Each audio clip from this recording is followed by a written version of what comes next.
Good morning, শুভ সকাল সবাইকে। বন্ধুরা কেমন আছো? আশা করি সকালে অনেক ভালো আছো, সুস্থ আছো, আর আমিও ভালো আছি। চলে এলাম আজ আবার একটা নতুন ভিডিও নিয়ে। তো বন্ধুরা, সারাদিন কী করি না করি সব কিছু তোমাদের সাথে শেয়ার করবো, তোমরা সঙ্গে দেখো। আজ হচ্ছে বুধবার। উঠেছি তখন কটা বাজে জানো? উঠেছি তখন 5টা বাজে। কারেন্ট ছিল না, কারেন্ট যাচ্ছে আর আসছে। এই ভোরবেলা হলে আজ কদিন ধরে এই তাল করে, মেয়েগুলো একটু ঘুমাতে পারে না, এতটা কষ্ট হয়। আমি তো বয়স হয়ে গেছে, আমি উঠে যাই, কিন্তু ওদের তো এখন ঘুমের সময়। যাই হোক, উঠে 5টার সময় উঠে 1 ঘন্টা ধরে ঠাকুরের গান শুনেছি, যেটা আমার নিত্যদিনের কাজ। যেদিন টাইম পাই সেদিন গান শুনি, আর যেদিনকে দেরি হয়ে যায় সেদিন ভিডিও করতে করতে গান শুনি।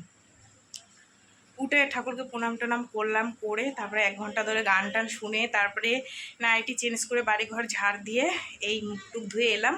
এখন বসাবো ভাত আর খাবো চা। তার মধ্যে আজকে একটা বড় কাজ আছে, যেটা তোমাদেরকে আমি পরশুদিনকে মানে গত 2 দিন আগে বলেছিলাম, যে দোকানের বিষয়। তো সেটাই আর কি তোমাদের দাদাকে বলে করে রাজি করিয়েছি, সেও রাজি হয়েছে।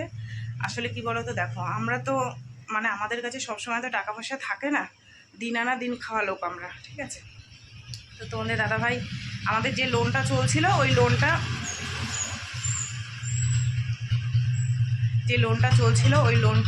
শেষ হয়ে গেছে। সেই লোনটাই আবার তুললাম, ভেবেছিলাম যে আর নেবো না। তারপরে দেখছি না, স্কুটিটাও একটু খারাপ হয়ে গেছে, ঠিক করতে হবে, মেয়ে কাজে বেরোয়। ভ্যানটাও কদিন ধরে ভুগাচ্ছিল, পুরো টোটালি মানে আর কি ঠিকঠাক করে নেবো। আর দোকানটা আবার সাজাবো নতুন করে। সেই তো আমি বসেই থাকি বাড়িতে, আর ভিডিও করে তো জানোই তো, ভিডিও মানে সবে সবে করছি। তো যাই হোক, দোকানটা দিলে তবু আমার মানে বসে থাকতে পারবো না, একটা কাজের মধ্যে থাকবো, মনটাও ভালো থাকবে। তো সেই লোনটা আজকে আমার হবে, ওখানে যেতে হবে, রান্নাবান্না সেরে নিই, মেয়েকে টিফিন গুছিয়ে দিয়ে তারপরে যাব।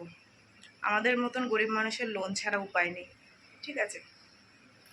তো ভেবেছিলাম অনেক মানে কষ্ট করে আর নেবো না। তা দেখছি না, না নিলে আর হবে না। বসে থাকতে আর ইচ্ছা করে না, আর আমি বসে থাকতে পারি না। একটার পর একটা করে ওখানে চপের দোকানটা করছিলাম, বন্ধ করে দিয়েছি। এখান দিয়ে প্রত্যেক দিন সিলিন্ডার টেনে নিয়ে যাওয়া আসা খুব কষ্টকর, আর গরমের মধ্যে পাখা নেই, প্রচণ্ড কষ্ট হয়। আর ওখানটার দোকান দেবো না, কেননা ইঁদুরের এত উৎপাত ওখানে, ঠিক আছে? তো আমার বাড়ির সামনে জায়গা আছে, তোমাদের দাদাভাই নিজে টুকটুক করে গুছিয়ে গাছিয়ে যখন মানে একটু একটু করে করবে, সব তোমাদের সাথে শেয়ার করব, ঠিক আছে? এইভাবে আমাদের চলতে হবে, কিছু করার নেই। যাই হোক বন্ধুরা, চলো, অনেক বকবক করেছি সকালবেলা থেকে, তাড়াতাড়ি রান্নাবান্না সেরে নিয়ে আমার আবার বেরোতে হবে। তো আমার পাশের বাড়ির বান্ধবীও যাবে, ওরও লোন হয়েছে, ও যাবে, আমিও যাব। রান্নাবান্না সেরে নিই। তো আগে চলো, আগে চা খেয়ে নিই, ভাত বসিয়ে দিয়ে, ঠিক আছে? চলো, সারাদিন যা করি সব তোমাদের সাথে শেয়ার করব। তোমরা এখন আমার পরিবার, খারাপ হোক ভালো হোক সব কিছু তোমাদের সাথে শেয়ার করাটা আমার কর্তব্য, ঠিক আছে? এই চা খেয়ে নিই, গলা শুকিয়ে গেছে বকবক করতে করতে। আজ এত সুন্দর হাওয়া দিয়েছে বাইরে, দেখো গাছপালাগুলো নড়ছে, দেখা যাচ্ছে। ভাতটা বসিয়ে দিয়ে এসছি, আর এখন খাবো চা। চা খেয়ে কচুর শাক দিয়ে গেছে একজন, আর আমি আবার আমাদের বাড়ির মধ্যে এই যে শাকগুলো আমি খেয়ে লাগিয়েছিলাম, দাঁড়াও দেখাচ্ছি তোমাদের সাথে। এই যে এগুলোকে পিপুল শাক বলে, এত উপকার খেতে, মানে খাওয়া আর খেতে এত ভালো লাগে, আলু দিয়ে শুধু রান্না করলে। তো এই লাগিয়েছিলাম ডাটাগুলো, গোড়াগুলো বসিয়েছিলাম, অনেক বর্ষা পড়েছে, হয়েছে, সব ডগাগুলো কেটে নিয়েছে। এটা আলু দিয়ে করবো। কচুর শাকটা কী করবো ভাবছি, কচুর শাকে একটু চিংড়ি মাছ টাছ না হলে ভালো লাগে না। আর আজকে বেরোবো, সেজন্য ওই কচুর শাকের ভাবছি ঝামেলা করবো না। সেই যেতে হবে তোমার কলোনি মোড়ের ওখানে, ডলফিন নার্সিংহোম আছে ওখানটায় অফিস, ওখানে যাবো। এবার অনেকটা দূর, আবার এসে সংসারের কাজ করতে হবে। তো ভাবলাম কচুর শাকের ঝামেলায় যাবো না, একটু ভালো মাছ পেলে নেবো, না হলে দেখি মেয়েকে কিছু বানিয়ে দিই। চিংড়ি মাছ আর তেলাপিয়া মাছ আছে, কী নেবো, ভালো লাগে না।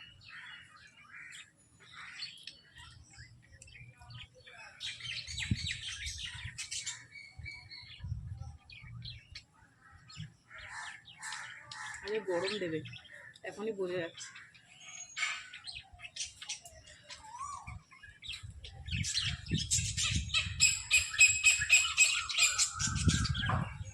তোমাদের দাদাভাই গত 2 দিন ধরে যেতে পারছে না বলে আজকে অনেক ভোরবেলায় কাজে গেছে, 5টার আগে চলে গেছে।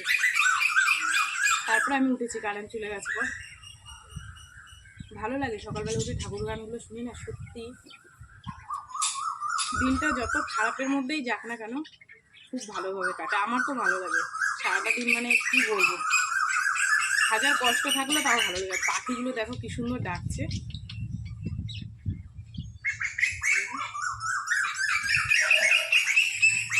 কোকিল ডাকছে, কোকিল পাখি না কি পাখি জানি না। আম গাছ রয়েছে তো। বন্ধুরা অনেকক্ষণ ধরে বসে আছি, বসে বসে আর দেখছি রুই মাছ নিয়ে আসছে খালি, তো রুই মাছ নিলাম না। আপাতত মেয়েকে জিজ্ঞাসা করলাম মা কি বানিয়ে দেবো, বললো মা সোয়াবিন কষা কষা করে বানিয়ে দাও। তো এটা সোয়াবিন, এর মধ্যে আলু টালু আজকে কিছু দেবো না, শুধু করবো, ঠিক আছে। টাইম হয়ে গেছে ওর জন্য মানে ঝটপট করে বানিয়ে দিচ্ছি ওকে। চলো কড়াই বসিয়ে দিয়েছি, রান্নাটা এবার শুরু করি। মশলাটা কষিয়ে নিলাম, বুঝেছো। এবার চলো সোয়াবিনটা দিয়ে দিই। আর সোয়াবিন রান্না তো ওদের সাথে কি শেয়ার করবো, তোমরা সবাই করো, তো একটুখানি দেখিয়ে দিলাম। এই যে দেখো, ব্যাস এবার কষা কষা হলে সব কিছু দিয়ে দিয়েছি, একটু কষানি হয়ে গেলে মেয়েকে টিফিনে গুছিয়ে দেবো। এই দেখো কষা কষা করে হয়ে গেছে, জল দেবো না, ও এরকম খেতেই ভালোবাসে, বেশ সুন্দর কষা কষা বানিয়ে দিলে। আর জল দেবো না।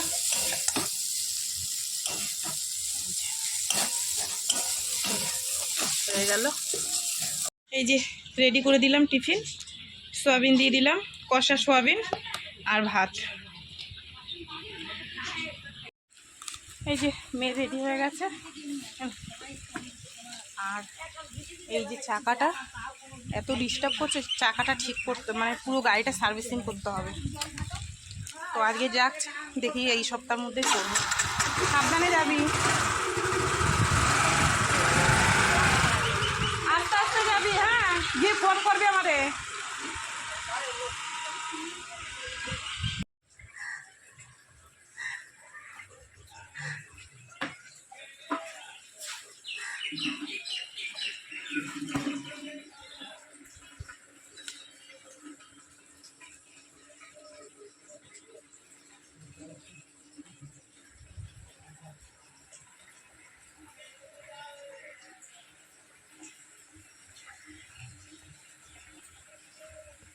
রান্না বান্না করে উঠলাম, একটু তাড়াহুড়ো করে করলাম, বেরোবো। এই যে এখান থেকে মেয়েকে টিফিন দিয়ে দিলাম। আর এই যে পিপুল শাক রান্না করেছি, দারুণ টেস্ট এটা, এটা মানে সার ছাড়া তরকারি। আর এই হচ্ছে সয়াবিন কষা, আর করেছি ডাল। ব্যাস হয়ে গেছে রান্নাবান্না। এগুলো ঢাকা ঢোকা দিয়ে এবার বেরিয়ে যাব, ঠিক আছে। চলো তো বন্ধুরা, এখন বাজে 11টা, আর এই যে রেডি হয়ে নিয়েছি। স্নান করে নিই, কেননা প্রচণ্ড গরম লাগবে, এসে পরবো। আর শরীরটাও ভালো না, তারপরে আবার এক জায়গায় যেতে গেলে না খুব মানে অসুবিধা।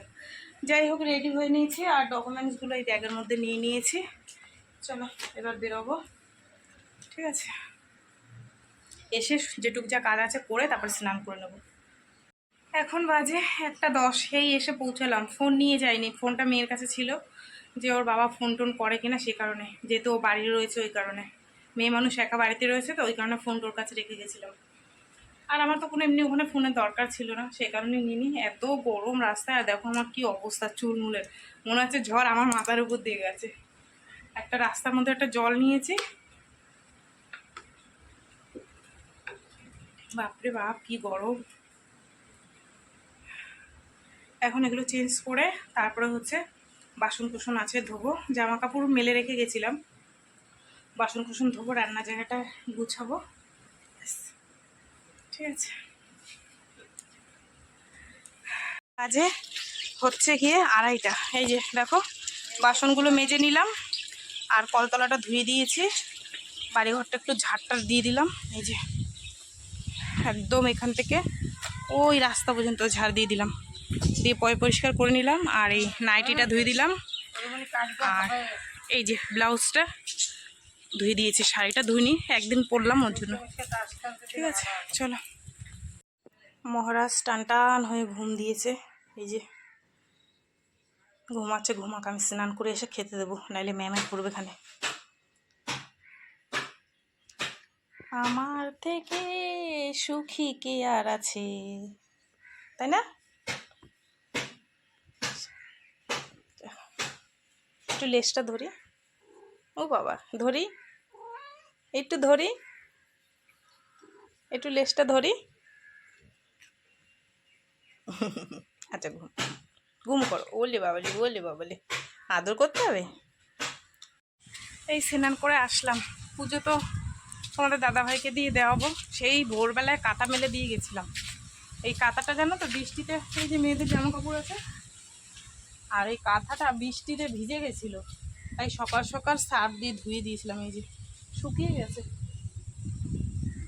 চলো এবার ফোনটাকে অফ করে কাঁথাটা নামিয়ে নি, নাহলে এই যে এইটা আনতে আবার বাড়ি গেছিলাম, কাঁথাটা এত উপরে রয়েছে সে নামাতেই পাচ্ছি না হাত দিয়ে, আবার লাঠিটা নিয়ে আসলাম, নিয়ে এসে এই যে কাঁথা পেরে নিলাম, শুকিয়ে গেছে।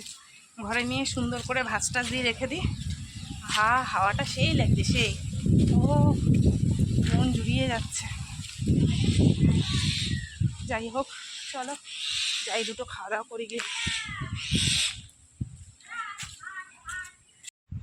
এই যে বন্ধুরা ভাত নিয়ে বসে পড়েছি, একটু ওই যে ডাঁটার তরকারি নিয়েছি আর ডাল নেব, এই নিয়ে খাওয়া দাওয়া করে নিয়ে একটু সারাদিন প্রচুর ধকল গেছে, দুটো খেয়ে একটু শুই। ঠিক আছে, তোমাদের দাদাভাই এখনও আসেনি, কখন দুদিন পর কাজে গেছে, আজকে কাজের চাপ আছে, আর এই পাশে বান্ধবীরা বসে কথা বলছে। ঠিক আছে চলো আমি খাওয়া দাওয়া করে নিই, সেই বিকেলবেলা আবার। শুভ সন্ধ্যা বন্ধুরা, এখন বাজে 6:30। এই যে তোমাদের দাদাভাই কাছ থেকে এলো আর নিয়ে এসছে সুন্দর সুন্দর ঘ্যাটকোল, দেখো 2 আটি 10 টাকা। আর এই যে এসে আমাকে টাকা দিল। ঠিক আছে, তো চলো এই যে দেখো, এটা আজকে তো আর হবে না, রাত্রির হয়ে গেছে, কালকে বানাবো সুন্দর করে। ঠিক আছে, আমাকে বলছিল আজকে করতে, আমি বলছি না না বাবা এইসব এখন ঝামেলা করা যাবে না, আর এইসব ধীরে সুস্থে খেতে হয়। ঠিক আছে, যাই হোক স্নান করতে গেছে, আসলে খেতে দেবো, তারপরে খাবো আমি চা। नमस्कार, मैं दिव्यांका त्रिपाठी दहिया स्वागत करती हूँ आपका क्राइम पेट्रोल सतर्क विमेन अगेंस्ट क्राइम के आज के एपिसोड में। हमारी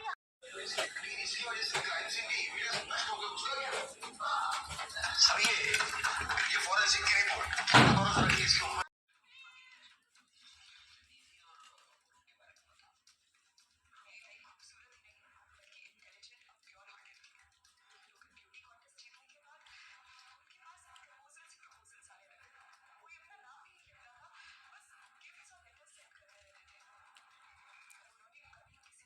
এখন বাজে 8:30 বন্ধুরা, আর এখন যাব রান্না করতে। অনেকটা ভাত আছে কিন্তু তরকারি সবজি কিছুই নেই, ভাতে জল দিয়ে রেখে দেবো, যদি মেয়ে খায় খাবে। আর করব লুচি, আটা মেখেছি, আলু কেটে নিয়েছি, ডুবু ডুবু করে আলু কেটেছি, আলুর তরকারি করব কালো জিরা ফোড়ন দিয়ে, আর করব গরম গরম ফুলকো ফুলকো লুচি। ঠিক আছে চলো, এই দেখো মেখে নিয়েছি, আর গরম গরম ভেজে সবাইকে খেতে দিয়ে দিই। রাত্রিরও হয়ে যাচ্ছে, আমার কিরকম ঘুম ঘুম পাচ্ছে, সারাদিন আজকে এদিক সেদিক করেছি, সকাল সকাল শুয়ে পড়বো। ঠিক আছে, তো চলো এই দেখো আমি সব কেটে রেডি করে নিয়েছি, তার একটু দেখি। ময়দা মেখে নিয়েছি, আর এখানে এই যে ডুমু ডুমু করে আলু কেটে নিয়েছি। এইবার দুপাশে ঝপাঝপ বসিয়ে একদম রেডি করে নেব। ও কি হয়েছে, কি হয়েছে, কি হয়েছে তোমার? আচ্ছা খেতে দেবো দেবো দেবো দেবো দেবো। আচ্ছা এই যে বন্ধুরা হয়ে গেছে গরম গরম লুচি, সঙ্গে হচ্ছে আলুর তরকারি। এখন বাজে 10:10, তো এদের খেতে দিয়ে দেবো, খিদে পেয়ে গেছে বলছে। ঠিক আছে চলো আর একজনকে দেখাই, দেখো ধন্না ধরছে, ধন্নায় বসেছে ও। চলো এই যে খাবার বেড়ে নিয়েছে, দেখো এটা হচ্ছে বড় মেয়ের, এটা ছোট মেয়ের, এটা তোমাদের দাদা ভাইয়ের, আর আমি সবাইকে দিয়ে লাস্টেই গাবলার মধ্যে বসে পড়বো। ঠিক আছে চলো বন্ধুরা টাটা সবাইকে, আজকের মতন ভিডিওটা এখানে শেষ করলাম। তো ভিডিওটা কেমন লাগলো অবশ্যই জানিও, যদি ভালো লাগে তাহলে একটা লাইক করো, কমেন্ট করো, শেয়ার করো, চ্যানেলটিতে সাবস্ক্রাইব করো। আর তোমরা ভালো থেকো, সুস্থ থেকো, দেখা হবে আগামীকাল আবার একটা নতুন ভিডিওর সঙ্গে। আজকের মতন সবাইকে টাটা, গুড নাইট। চলো।